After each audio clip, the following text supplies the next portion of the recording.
શીતળા સાતમની વાર્તા બે વહુઓ હતી, એક દેરાણી અને બીજી જેઠાણી. રાંધણસઠનો દાડો આવ્યો. દેરાણી રાંધવા બેઠી. મોડી રાત સુધી રાંધીને નાની વહુને જોકાયા.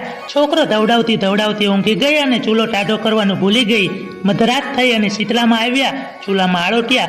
તેમણે શ્રાપ આપ્યો, જેવું મારું શરીર બળ્યું એવું તારું પેટ બળજો. સવારે જુએ તો નાની વહુનો છોકરો મળદું થઈને પડેલો. નાની વહુ તો જોધાર આંસુએ રડવા લાગી, પણ સાસુમાને નાની વહુ ઉપર હેત હતું તે કહેવા લાગી, વહુ રડવાથી કાંઈ નહીં વળે, જા શીતળામાં પાસે જા, એ તારો છોકરો સજીવન કરશે. વહુ તો ચાલી નીકળી. રસ્તામાં બે તલાવડી મળી.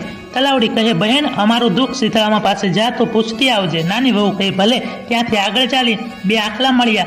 તે પણ કહે, બહેન અમારા દુઃખનું નિવારણ પૂછતી આવજે. નાની વહુ કહે, ભલે. આમ કહી અને તે જંગલમાં ગઈ. જંગલમાં ઝાડવા નીચે ડોસીમાનું રૂપ લઈ અને શીતળામાં બેઠા હતા. તેમણે વહુને જતી જોઈ કહ્યું, વહુ મારું માથું જોતી જાને. વહુએ ડોસીમાનું માથું જોયું. તેમની ખંજવાળ મટી ગઈ અને તેમને સાક્ષાત દર્શન આપતા દીકરાને સજીવન કરી દીધો. વહુ તો રાજી થઈ ગઈ.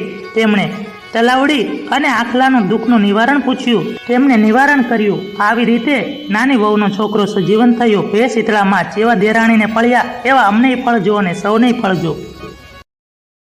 Download ShareChat.